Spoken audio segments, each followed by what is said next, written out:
British Advanced Pain Clinic, Noppimayam Surgery Duram. For appointments 9155515563.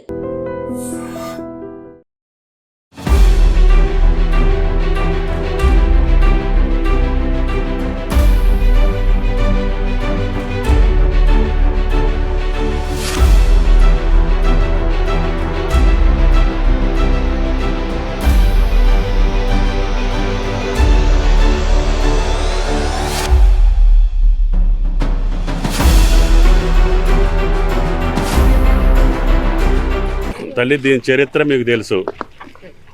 ఇది ఒకప్పుడు మంచినీటి నది. హైదరాబాద్ ప్రజలకి మంచినీటి సౌకర్యాన్ని ఇచ్చినటువంటి నది.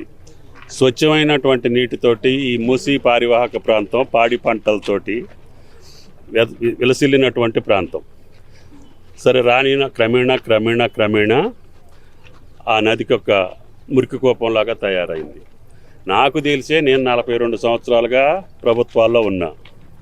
అందరు ముఖ్యమంత్రులు అన్ని ప్రభుత్వాలు కూడా ఈ మూసీని ప్రక్షాళన చేయాలి, ఈ మూసీ యొక్క స్థితిగతులను మార్చాలి, అందుట్లో జీవిస్తున్నటువంటి ప్రజల యొక్క జీవన స్థితిగతులు మార్చాలి, వాళ్ళకి మంచి సౌకర్యాన్ని ఇవ్వాలి. ఆ నీటి పారుదలలో నేను మైన్ ఇరిగేషన్లో మేజర్ ఇరిగేషన్లో కూడా పనిచేశా. ఈ ధర్మారెడ్డి కాలువ, ఆ కాలువ, ఈ కాలువ, ఈ మూసీ నది మీద ఉన్నటువంటి అన్ని కాలువల యొక్క ఎమ్మెల్యేలు కూడా నా దగ్గరికి వచ్చేది. ఆనాడు సాగునీళ్ళు అడుగుతుండేది. ఇప్పుడు ఆ నీళ్లతోటి పండినటువంటి పంటల యొక్క స్థితి, అది తినటానికి కానీ, అమ్మటానికి కానీ, ఎక్స్పోర్ట్కి కానీ, ఆరోగ్యానికి కానీ దేనికి పనికిరాని పరిస్థితికి వచ్చింది. నల్లగొండ జిల్లా మొత్తం పారివాహక ప్రాంతం అప్ టు మూసీ ప్రాజెక్టులో ఉన్న నీళ్లు కూడా అంతే. వీటన్నిటినీ టెస్టులు చేసి అనేక రకమైనటువంటి కమిటీల యొక్క రూపకల్పన చేసి ఆ నదిని ప్రక్షాళన చేసి పునరుజ్జీవం చేసి మంచినీళ్ళు వస్తే తప్ప హైదరాబాద్ ప్రజల యొక్క ఆరోగ్యంతో పాటు మూసీ పారివాహక ప్రాంతంలో నివసిస్తున్నటువంటి పేదల యొక్క బతుకులతో పాటు నల్లగొండ జిల్లాలో ఉన్నటువంటి లక్షలాది మంది రైతాంగం యొక్క జీవన స్థితిగతులు మారాలి అనంటే ఈ నదిని ప్రక్షాళన చేయాలి, దీన్ని పునరుజ్జీవం చేయాలి, దీంట్లో మళ్ళీ మంచినీళ్ళు రావాలి అనేది ఇది ఒక సాహసోపేతమైన నిర్ణయం. అన్ని ప్రభుత్వాలు మొదలుపెట్టి వదిలేసినాయి. ఆ ప్రాజెక్ట్నే సాహసోపేతమైనటువంటి ముఖ్యమంత్రి రేవంత్ రెడ్డి గారు ఈ సమస్యకి పరిష్కారం కనుగొనాలనే సదుద్దేశంతో ధైర్యంగా ఒక కార్యక్రమాన్ని తీసుకోవటానికి ఆయన సంకల్పించాడు. సంకల్పానికే మీరు చూస్తున్నారు అనేక రాజకీయ పార్టీల యొక్క మాటలు.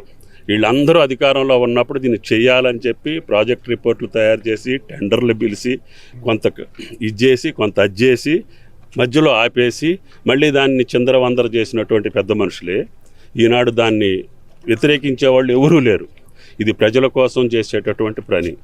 కాబట్టి ఈ ప్రభుత్వానికి కష్టమైన ఇబ్బంది అయిన ఈ యొక్క మహత్కార్యానికి పూనుకున్నటువంటి ముఖ్యమంత్రి గారి సంకల్పం నెరవేరాలని ఈరోజు మూసీని ప్రత్యక్షంగా చూసి ఆ మూసీ పారివాహక ప్రాంతంలో రైతులు కానీ కుల వృత్తులు చేసేటటువంటి వాళ్ళు కానీ ప్రజల యొక్క ఈతి బాధలు తెలుసుకొని తద్వారా ఈ నదిని భవిష్యత్తులో కూడా ఇక్కడి నుంచి నది పుట్టిన కాడ దాకా ఆయన పెద్ద మనసుతోటి కార్యక్రమాన్ని తలపెట్టారు. ఇది సంపూర్ణంగా రేపు అయ్యేదానికి ఆ మహా పరమేశ్వరుడు ఆశీస్సులు ఉండాలని సంఘం నుంచే కార్యక్రమం మొదలుపెట్టారు. వెంకటరెడ్డి గారు, శాసనసభ్యులు అనిల్ గారు, అయ్యలయ్య గారు, శ్యామల గారు, ఎంపీ గారు, ఇంకొన్నారు మన వాళ్ళందరూ.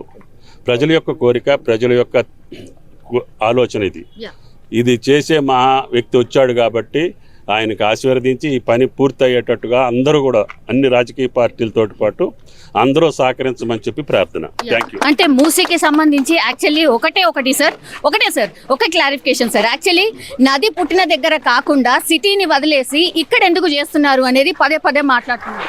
దాని యొక్క దరిద్రమే కదా ఈ నీటికి వచ్చేది, అక్కడి నుంచి మొదలు పెట్టేదే. కానీ దీనివల్ల ఎక్కువ బాధపడేది నల్లగొండ జిల్లా ప్రజలు, రైతాంగం, చేతివృత్తుల వాళ్ళు, పేద ప్రజలు.